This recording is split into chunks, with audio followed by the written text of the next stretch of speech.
Alabama, 1859, Caldwell Plantation, Mobile County. The August heat hung over Caldwell Plantation like a burial shroud, thick and suffocating. Overseer Rutherford Pike wiped his brow with a tobacco-stained handkerchief, his pale eyes scanning the cotton fields where 40 souls bent under the merciless sun.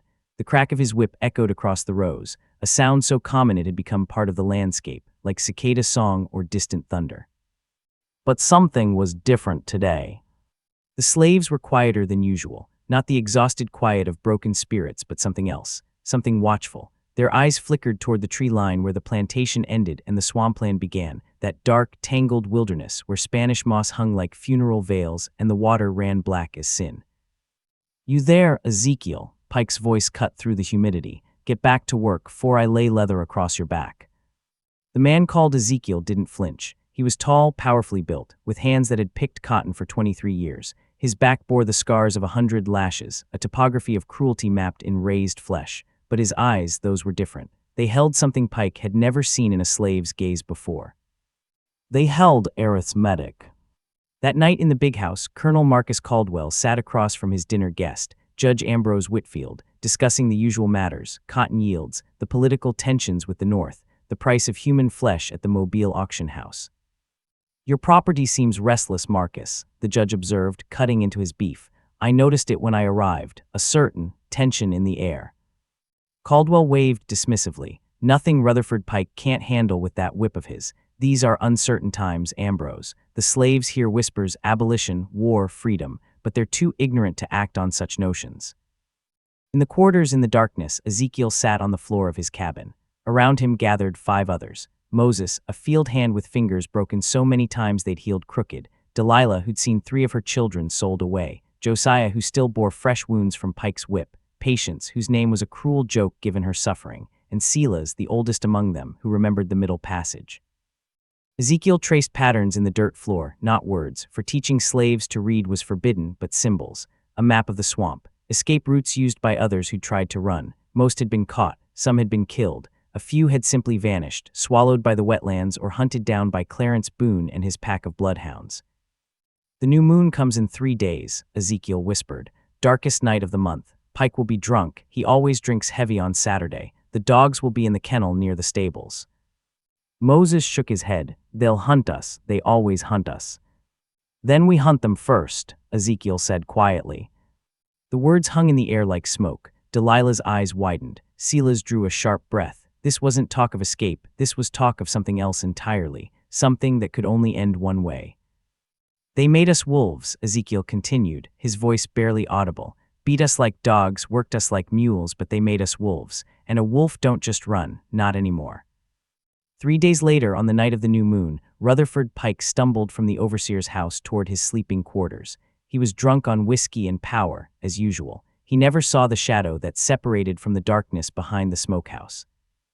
Ezekiel's hands closed around Pike's throat with the strength of 2 decades worth of cotton picking. The overseer's eyes bulged, his mouth opening in a silent scream, his fingers clawing uselessly at the iron grip. Ezekiel leaned close, so close Pike could smell the earth and sweat on him. "You remember a woman named Sarah?" Ezekiel whispered. "You sold her to the Beauregard place 6 years back. That was my wife. You remember a boy named Jacob? You whipped him to death for stealing bread. That was my son." Pike's struggles weakened. His face turned purple in the moonlight. "They say wolves don't talk," Ezekiel continued. "That's how you'll know me. I won't speak no more. Not to you, not to none of them." The last thing Rutherford Pike saw was those eyes, calculating, cold, utterly without mercy. The next morning they found Pike's body in the cotton gin, his neck broken, arranged as if he'd fallen drunk and died in an accident. Colonel Caldwell ordered a burial and promoted Silas Crow, Pike's deputy, to head overseer. But Crow was smarter than Pike, he knew. "Send for Clarence Boone," he told the colonel, "and tell him to bring every man he's got. Something's coming, I can feel it." In the swamp, Ezekiel stood waist-deep in black water, watching the plantation from the shadows. He'd killed one. 8 more men had direct blood on their hands, the ones who'd beaten, sold, raped, and murdered his people. He touched his throat, honoring his vow. He would speak no more. They would call him the Silent Wolf, and before he vanished into legend, 9 men would die. The hunt had begun. Part 2: The Hounds of Hell. 5 days after Pike's death, Clarence Boone arrived at Caldwell Plantation with 6 men and 12 dogs. He was a professional slave catcher, a man who'd built a profitable business on human misery. His face was weathered leather, his eyes the color of dirty ice, and he wore a necklace of small brass bells he'd taken from captured runaways, trophies he rang whenever he returned a slave, alive or dead. The bells jingled as he dismounted. "Colonel Caldwell," Boone drawled, spitting tobacco juice onto the manicured lawn. "Heard you got yourself some trouble."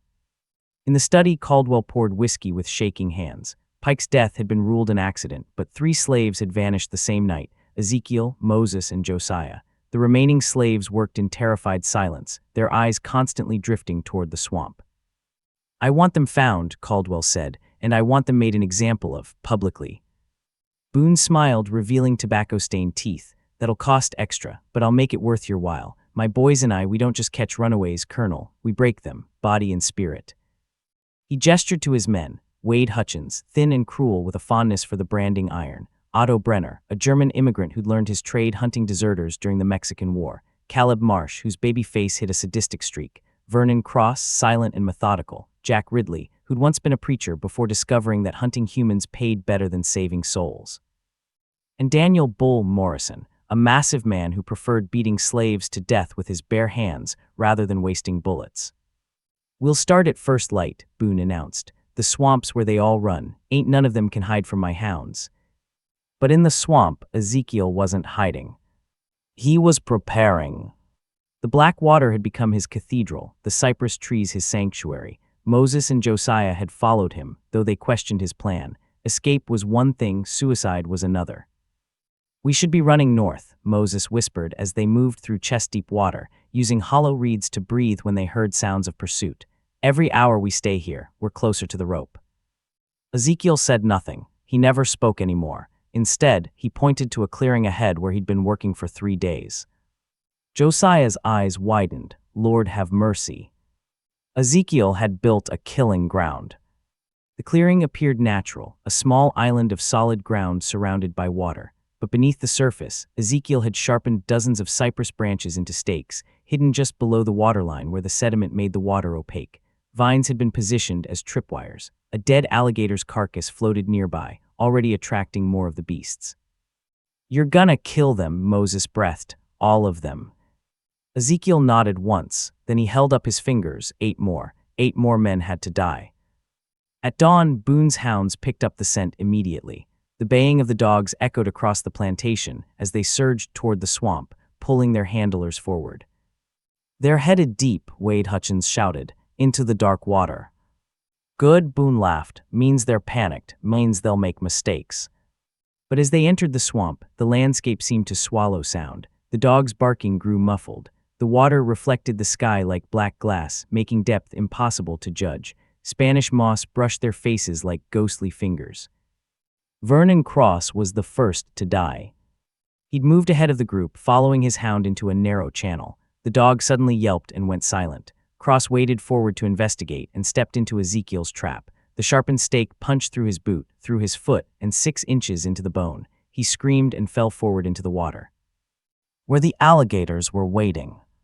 The thrashing lasted less than a minute. By the time the others reached the spot, there was only red foam and Cross's hat floating on the surface.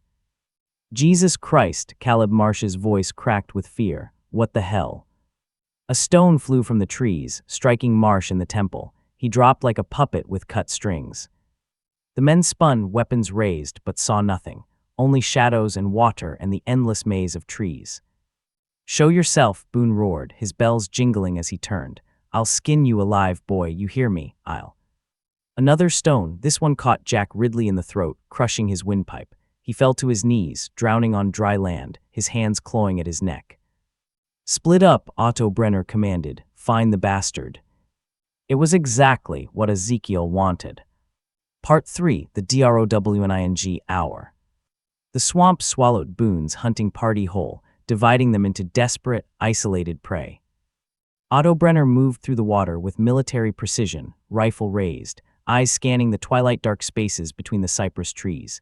He'd hunted deserters through the Mexican mountains, tracked Apache through the desert. He wasn't afraid of some runaway slave with a handful of rocks. But this was different. The swamp wasn't just terrain, it was alive, hostile, aware. Every sound seemed amplified and muffled simultaneously. The water reflected distorted shadows that moved when nothing should be moving. Twice he'd spun around, certain someone was behind him, only to find empty space. Then he saw the figure. A tall silhouette, perfectly still, standing in the water 30 yards ahead. Brenner's finger tightened on the trigger. "Don't move, boy, I'll drop you where you's." The figure toppled forward, splashing into the water. Not a man, a scarecrow made of moss and branches, a decoy.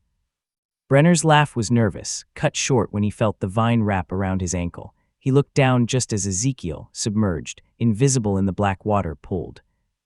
Brenner went under, rifle firing uselessly into the air. He thrashed, trying to surface, but Ezekiel held him down with the same hands that had picked cotton for 23 years, held him down as the air bubbled from his lungs, held him down as his struggles weakened.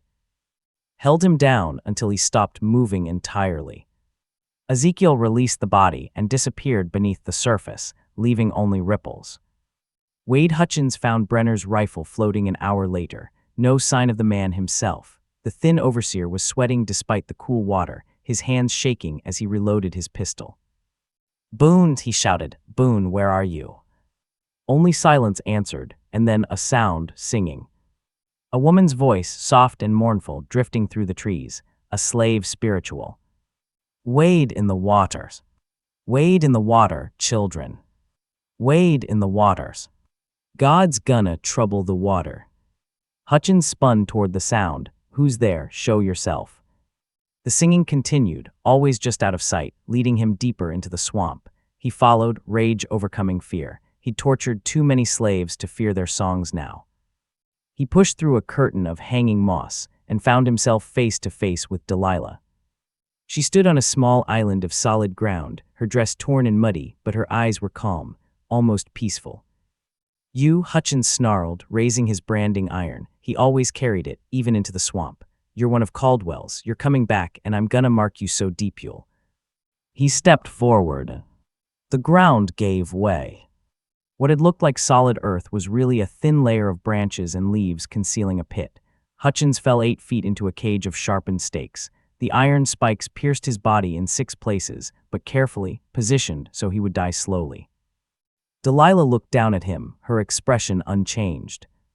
"That's for my children," she said quietly. Then she turned and walked away, leaving him to scream. Clarence Boone heard the screaming and ran toward it, Bull Morrison and Caleb Marsh following. They found Hutchins in the pit, still alive but fatting fast. Blood pooled at the bottom. "Get him out," Boone commanded. "He's too far gone," Bull rumbled. "And those stakes, we pull him off, he'll bleed out in seconds." Marsh was backing away, his young face white with terror. "This ain't natural. This ain't. They're just slaves. They don't do this. They can't." A rope snare dropped from the trees, catching Marsh around the neck. He was yanked upward with brutal force, his feet kicking uselessly 2 feet above the ground. Moses and Josiah pulled the other end of the rope, hauling the young man into the canopy where he would hang until dead. Boone fired into the trees, but the shadows gave nothing away. "Run!" Bull Morrison shouted. They ran, crashing through the water, abandoning weapons, abandoning everything but the desperate need to escape. Behind them, Marsh's struggles grew weaker.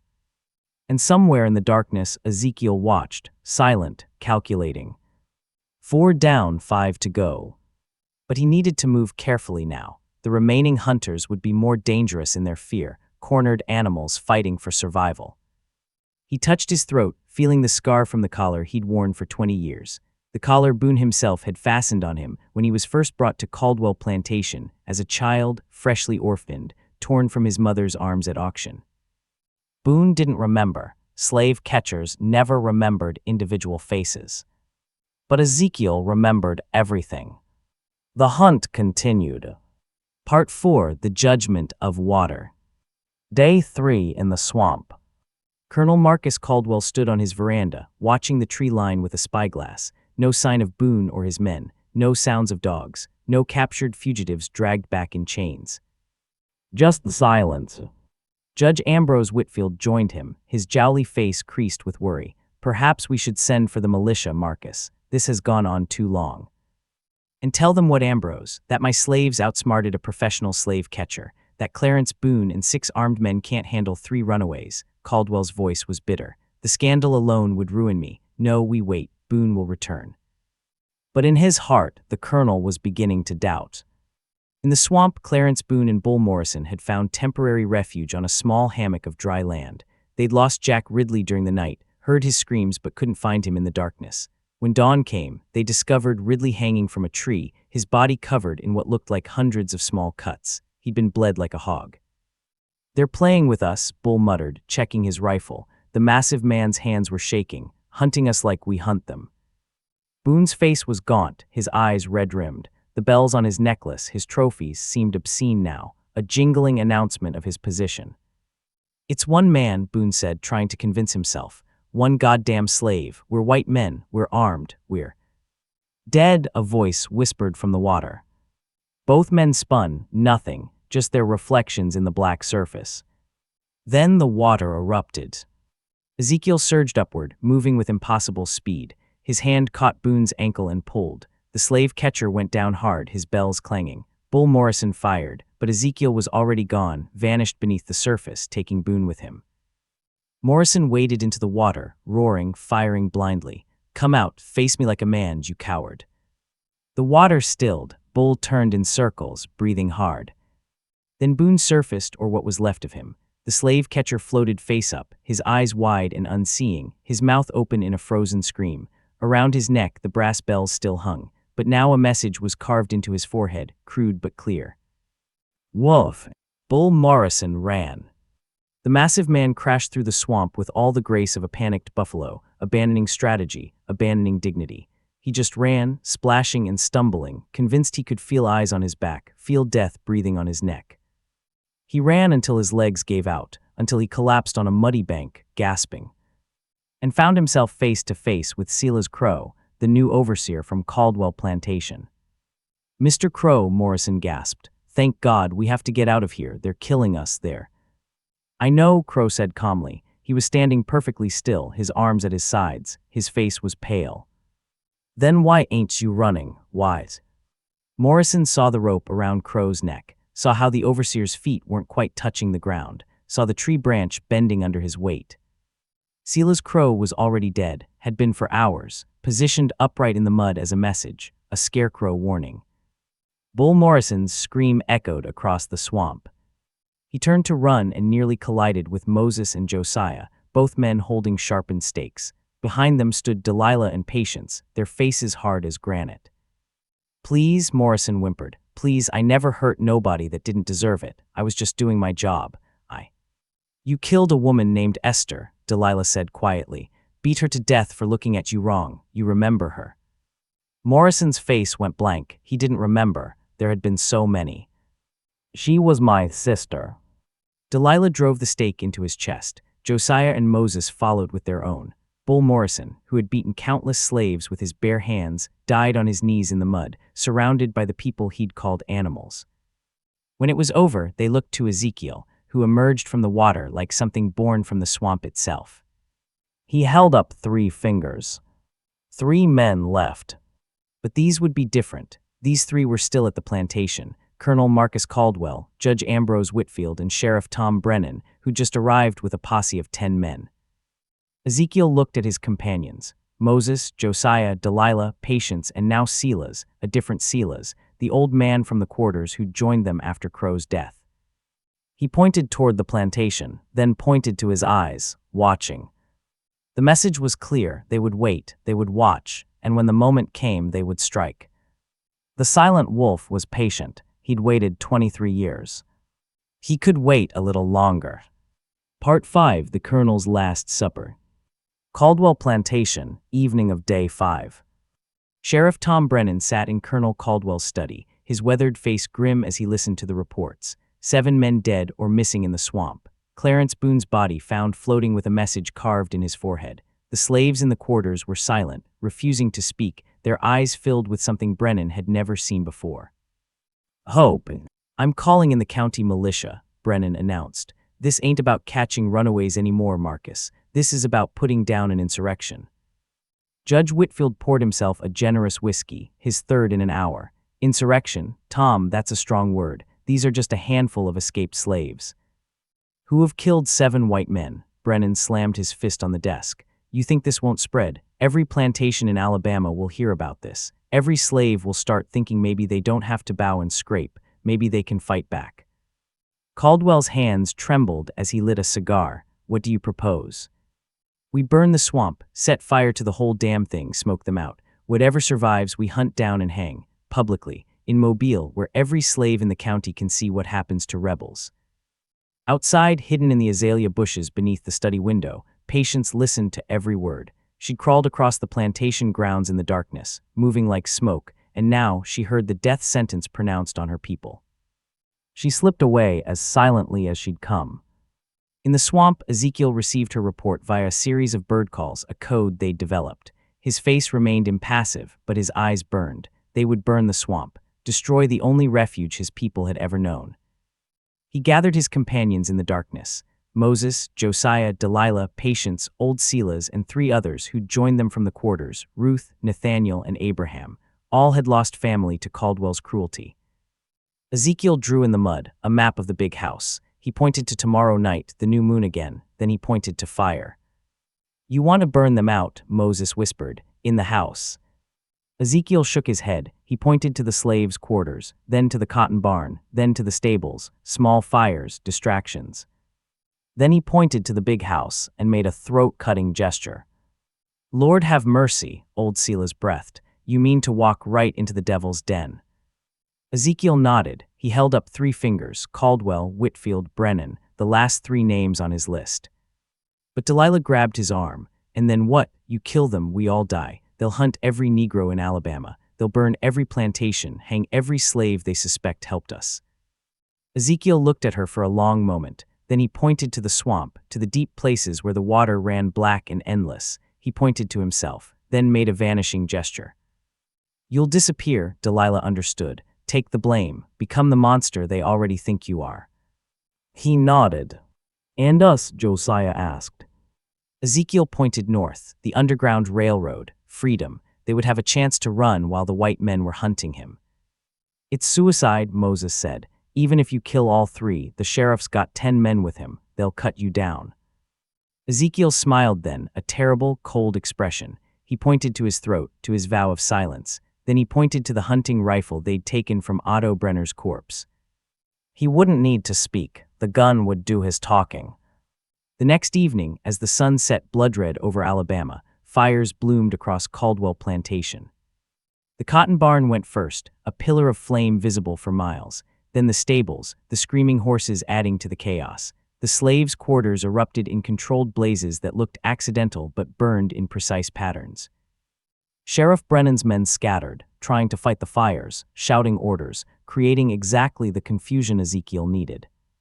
In the big house, Colonel Caldwell stood at his window, watching his empire burn. The slaves, he whispered, they're destroying everything. Judge, we need to. The window shattered. Ezekiel came through in an explosion of glass, rolling to his feet in the study with Brenner's rifle in his hands. Caldwell fumbled for his pistol, but wasn't fast enough. The rifle butt caught him across the jaw, dropping him. Judge Whitfield was frozen in his chair, whiskey glass halfway to his lips, watching this impossibility unfold.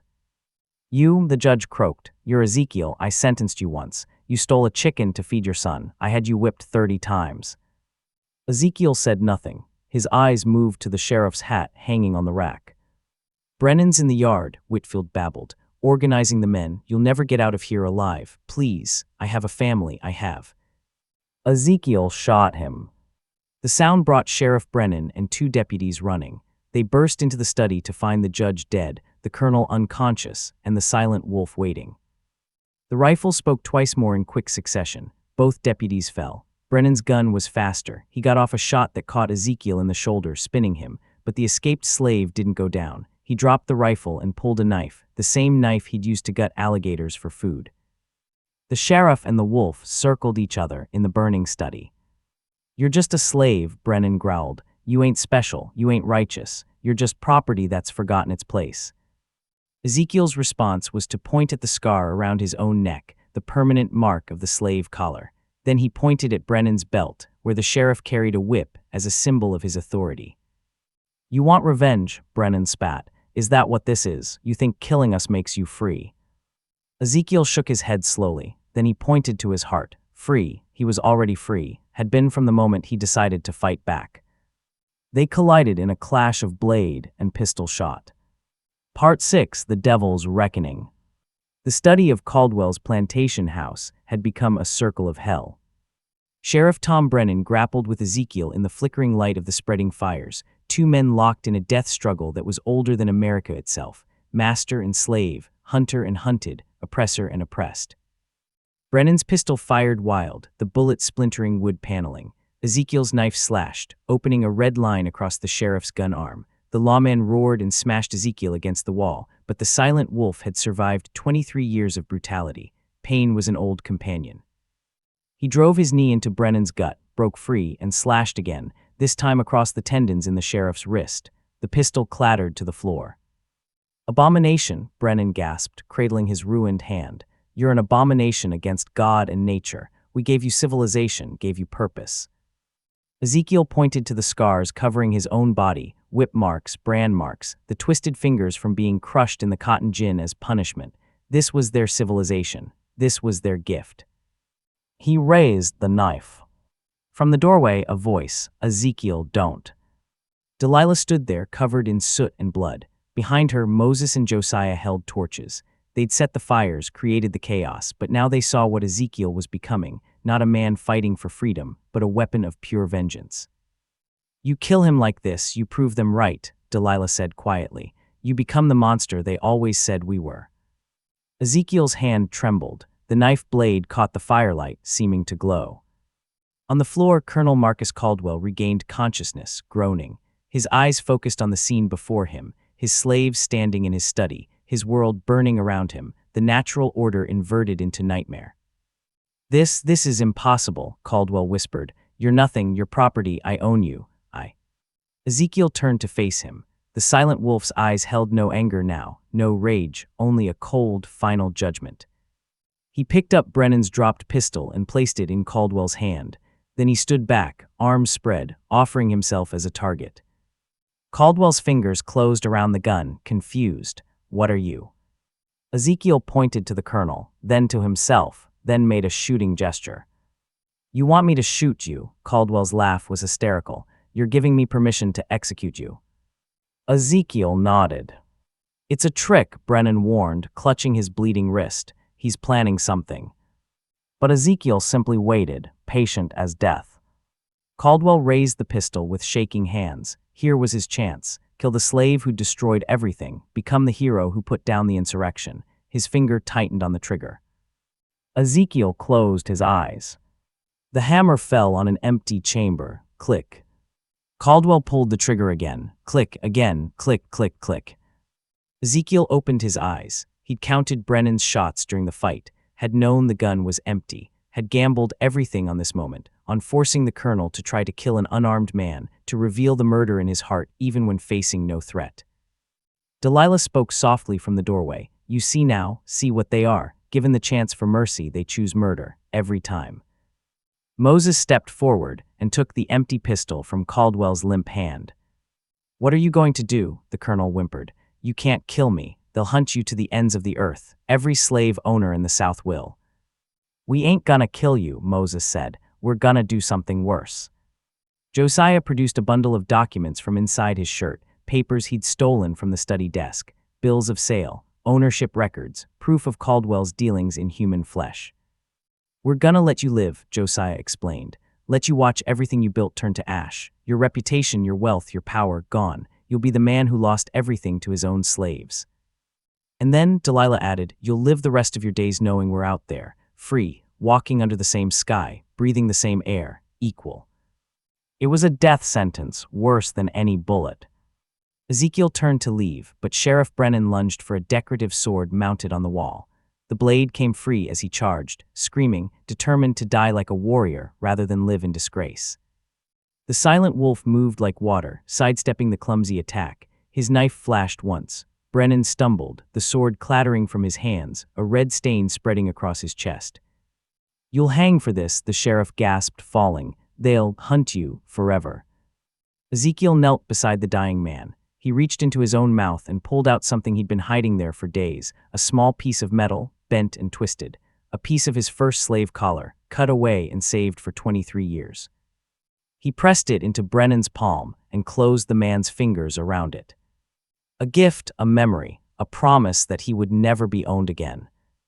Outside, the plantation was chaos. The remaining deputies fought fires while freed slaves scattered into the night. Some headed north toward freedom. Others melted into the swamp, choosing the uncertain safety of the wilderness over the certainty of chains. Ezekiel stood in the yard, watching the big house burn. Moses appeared at his shoulder.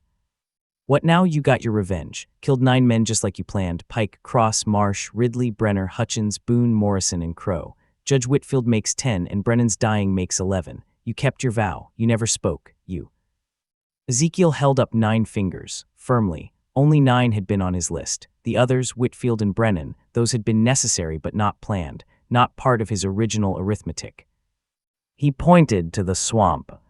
6 days after the burning, Mobile, Alabama.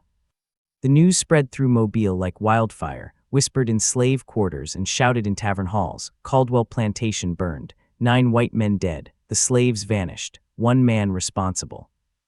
Marshal Benjamin Cartwright stood in what remained of Caldwell's study, examining the carnage. Colonel Caldwell sat in a corner, alive but broken, rocking slowly and muttering to himself. The man's mind had shattered like cheap glass.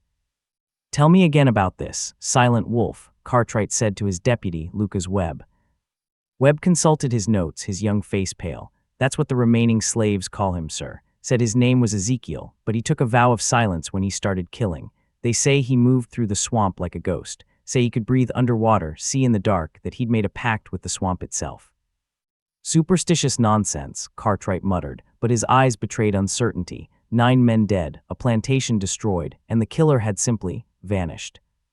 "There's more, sir," Webb hesitated. "We've had reports from 3 other plantations in the county. Slaves acting strange, refusing orders, looking toward the swamps and smiling." "Smiling?" "Yes, sir, like they're waiting for something, or someone." Cartwright felt a chill despite the Alabama heat. "Double the patrols. I want every road watched, every port monitored. Put a $1,000 bounty on this Ezekiel's head, dead or alive."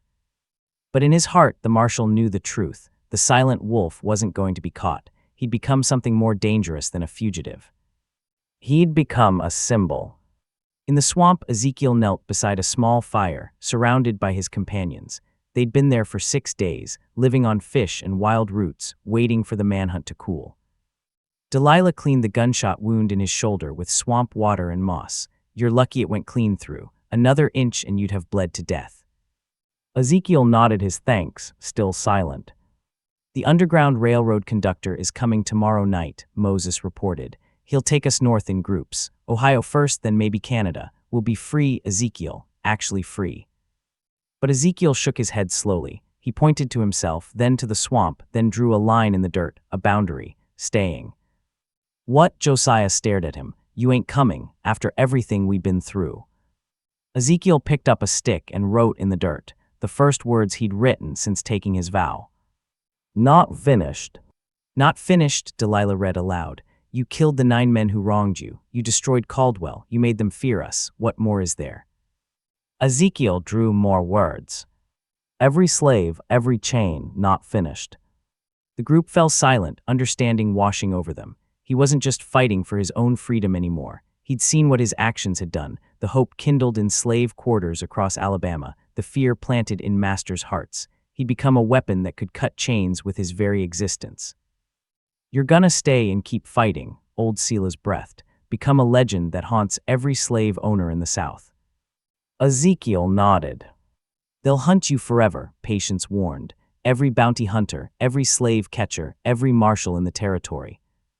Ezekiel smiled grimly and pointed to the swamp. Let them come. This was his kingdom now, these black waters, these ancient trees, this wilderness that knew no master. Ruth touched his arm gently. "What about your family? Your wife Sarah, your son Jacob? You said Pike sold them away. You could find them, be reunited in freedom." Ezekiel's face darkened. He wrote more words. "Dead both, Pike told me before I killed him." The group bowed their heads, so that was the true weight he carried, not just vengeance for beatings and bondage, but for the murder of his entire family. "Then why keep fighting?" Moses asked quietly. What's the point? Ezekiel looked at each of them in turn. Then he wrote his final message. So no one else loses what I lost. So every slave knows they can fight back. So masters sleep with one eye open. So freedom is not a dream but a promise. I am the wolf. I hunt those who hunt us. That night, the Underground Railroad conductor arrived, a Quaker named Thomas Garrett who'd helped hundreds escape to freedom. He looked at Ezekiel with both admiration and sadness. You know they'll never stop hunting you, Garrett said. Your name will be spoken in the same breath as Nat Turner's. They'll make you a monster to frighten children. Ezekiel wrote in the dirt, Good, let them fear. One by one his companions embraced him and left. Moses, Josiah, Delilah, Patience, Selahs, Ruth, Nathaniel, Abraham. They vanished into the night with Garrett, headed toward freedom and new lives. Ezekiel stood alone in the swamp, watching them go. Then he turned back to the dark water, back to the endless maze of cypress and moss and shadow. He was 23 years old. He'd been a slave for 23 years, and now he was something else entirely. By dawn, news reached Marshall Cartwright that 7 more slaves had vanished from the Henderson plantation, walked away in the night, leaving their shackles hanging open on fence posts. No violence, no fire, just gone. On each shackle, someone had carved a simple symbol, a wolf's paw print. God in heaven, Cartwright whispered, he's not running, he's recruiting. Over the next weeks, the legend grew. A slave trader named Josiah Dent was found dead in the Tombigbee River, drowned in 3 feet of water, his money belt full of coins tied around his ankles like an anchor. An overseer named Henry Sutton vanished from the Blackwood plantation, his whip discovered hanging from a tree with 9 knots tied in it, one for each of the Silent Wolf's original victims. But it wasn't just violence. Slaves began disappearing in groups, following secret paths through the swamp that seemed to appear and vanish like morning mist. Some said the Silent Wolf was guiding them. Others said he'd trained others to be wolves too. The plantation owners grew paranoid. Some armed their slaves, better to risk rebellion than the alternative. Others increased patrols, bought more dogs, built higher walls. But walls couldn't keep out fear, and fear was the Silent Wolf's greatest weapon. In Montgomery, the state legislature debated emergency measures. In Washington, Southern congressmen spoke of the Alabama Terror as proof that abolition would lead to bloodshed. The Silent Wolf had become a political tool, a warning, a prophecy. But in the slave quarters across Alabama, mothers sang a different song to their children. The wolf runs silent through the night. He breaks the chains and ends the fight. He don't speak, but his message is clear. Masters should fear, for freedom is near. Ezekiel heard the song one night, drifting across the water from a distant plantation. He smiled in the darkness. 9 men dead, a plantation destroyed, a legend born. But his work had only just begun. Part 8, The Swamp KEPS, it's SECRETS. 3 months later, December 1859. Winter came to Alabama, and with it, a cold that even the swamp couldn't escape, but the manhunt never cooled. If anything, it intensified. Marshal Benjamin Cartwright had become obsessed. He'd assembled a force of 50 men, professional trackers, ex-military hunters, even some Cherokee scouts who knew the swamps better than any white man. They moved through the wetlands in coordinated sweeps, burning sections of forest, draining pools, determined to flush out the Silent Wolf. But the swamp was vast, and Ezekiel knew every inch of it. He watched them from a cypress tree, 50 feet up, perfectly still as the hunters passed below. They carried rifles and torches, dogs and maps, but they moved like invaders in a foreign land, while Ezekiel moved like the land itself.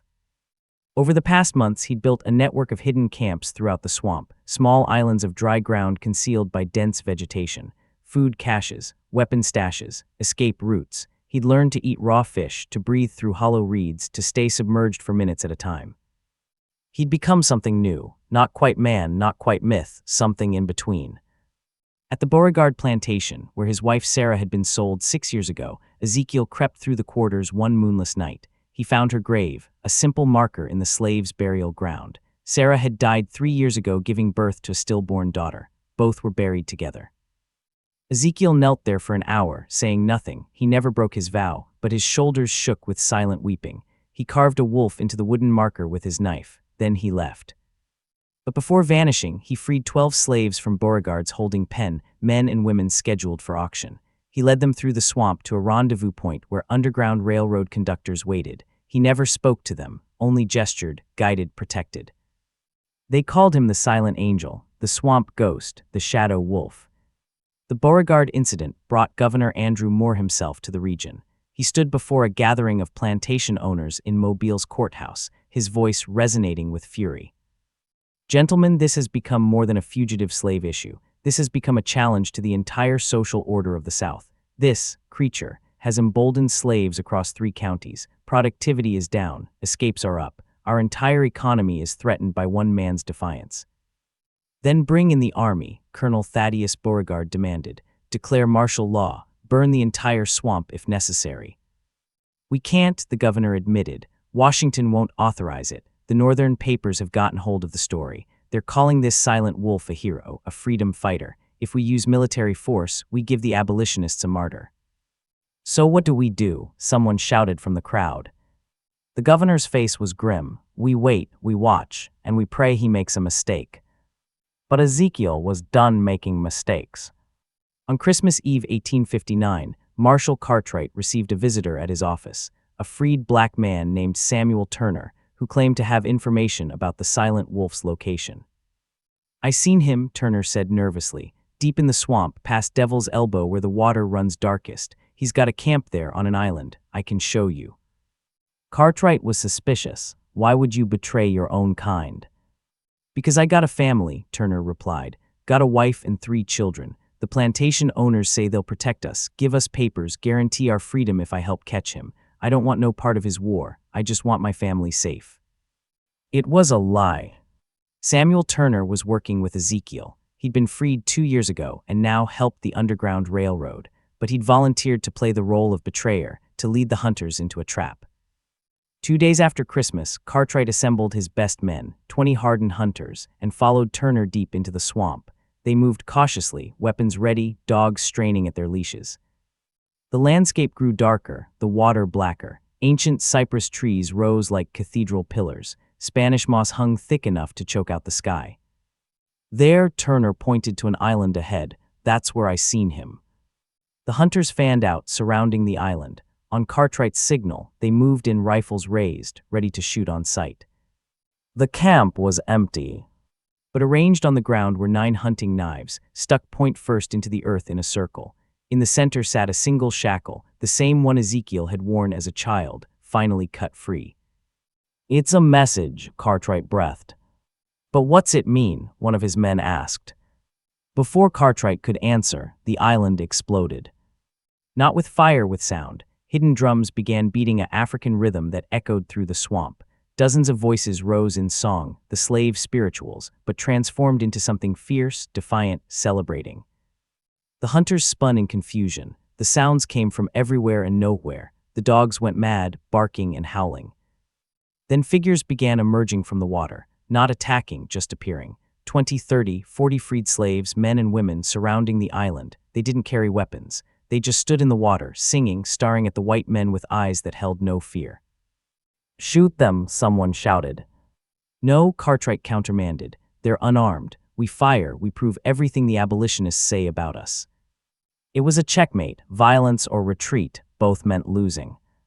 In the trees above, Ezekiel watched. He'd orchestrated this perfectly, shown Cartwright that he wasn't alone anymore, that the Silent Wolf had become a movement, an idea that couldn't be killed with rifles.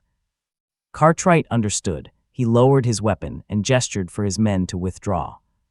As they retreated through the swamp, he called back to the silent figures. This isn't over. You can't hide forever. But in his heart, he knew the truth. The Silent Wolf wasn't hiding. He was winning. February 1860, 2 months later. The story ends not with capture, not with death, but with disappearance. On a cold February morning, hunters found Ezekiel's final camp. He'd left it deliberately, everything arranged with care. The weapons, the supplies, the maps showing escape routes. And a message carved into a cypress tree, the only words the Silent Wolf had written beyond those shared with his companions. I am the first, I will not be the last. Every chain will break. Every slave will rise. Remember the 9s. Beneath it he'd carved 9 names: Pike, Cross, Marsh, Ridley, Brenner, Hutchins, Boone, Morrison, Crow, the 9 men who'd earned his justice. And below that, a date, April 1861. 15 months in the future, the start of the Civil War, though no one knew it yet. But Ezekiel knew, somehow, he knew the reckoning was coming. After that day, no one ever saw the silent wolf again. Some say he died in the swamp, claimed by fever or gators or simply time. Others say he made it north, lived out his days in Canada under a new name. But most believe he's still out there, still in the swamps of Alabama, still watching, still waiting. Because on certain moonless nights, plantation owners swear they hear drums in the darkness. Slaves swear they see a tall figure moving through the Spanish moss, silent as death, leaving wolf tracks in the mud. And when a particularly cruel overseer disappears, or a slave trader is found dead under mysterious circumstances, people whisper the same words. The wolf is hunting. Epilogue: the truth behind the legend. Mobile Historical Society, present day. The researcher closed the ancient journal, her hands trembling. She'd spent 3 years tracking down primary sources about the silent wolf legend, court records, newspaper articles, plantation journals, slave narratives collected after the Civil War. And she'd found the truth. Ezekiel was real, born 1836, enslaved from birth, sold to Caldwell Plantation at age 7 after his mother died, married a woman named Sarah in an unofficial ceremony when he was 17, had a son, Jacob, born 1854. The boy was whipped to death by Overseer Rutherford Pike in 1858 for stealing bread. Sarah was sold to Beauregard Plantation shortly after, dying in childbirth in 1856, 3 years before Jacob's death. Ezekiel had believed they died in reverse order, his final words with Pike before killing him muddling the timeline in his grief. The 9 men did die, exactly as the legend claims. Between August and December 1859, Caldwell Plantation burned, dozens of slaves escaped. But here's what the researcher found in a diary entry from Reverend Thomas Whitby, a Quaker abolitionist. December 20, 1859, helped a man cross into Ohio tonight. Wouldn't speak, not a word. They call him the Silent Wolf. His shoulder wound is healing, but he'll carry the scar forever. He wrote me a message before leaving. Tell them I died in the swamp. Let the legend protect those who come after. Then he vanished into the night, headed west, I believe, perhaps California, where a black man might disappear into the goldfields and start anew. Ezekiel survived. He escaped, and he deliberately created the myth of his death, understanding that a dead legend was more powerful than a living man. The researcher found one more document, a homestead registration from Sacramento, California, dated March 1860. The name, Zeke Wolf, occupation, farmer. Adjacent property owned by a woman named Delilah Freeman. Freed slaves often took Freeman as a surname. Other neighbors included men named Moses Washington, Josiah Brown, and families named Turner, Ruth, and Abraham. They'd all made it, built a small community in California, far from Alabama, lived quiet lives under new names. But the legend they'd left behind changed everything. Slave escapes in Alabama increased 300% in the year after the Silent Wolf disappeared. Plantation owners grew paranoid, brutal, which only fueled more escapes. The story spread through the Underground Railroad, through whispered tales, through songs. When the Civil War came, freed slaves fighting for the Union told their children about the Silent Wolf, about the man who proved that the enslaved could fight back, could win. Some historians believe the legend directly inspired the creation of black Union regiments. Others argue it was just one story among many. But in the folklore of African American resistance, the Silent Wolf holds a sacred place. A man who took a vow of silence because his words had been stolen from him, but whose actions spoke louder than any speech. A man who killed 9 oppressors and freed 100 slaves, who became a ghost to protect those who came after, who understood that sometimes the best revolution is the one that haunts the guilty forever. The researcher closed her laptop and walked to the window. Outside, the Alabama swamps stretched dark and endless, keeping their secrets. Somewhere out there in the black water and ancient trees, the legend still walks. Still hunts. Still reminds the world that freedom is not given. It's taken. And some wolves never stop fighting. The end.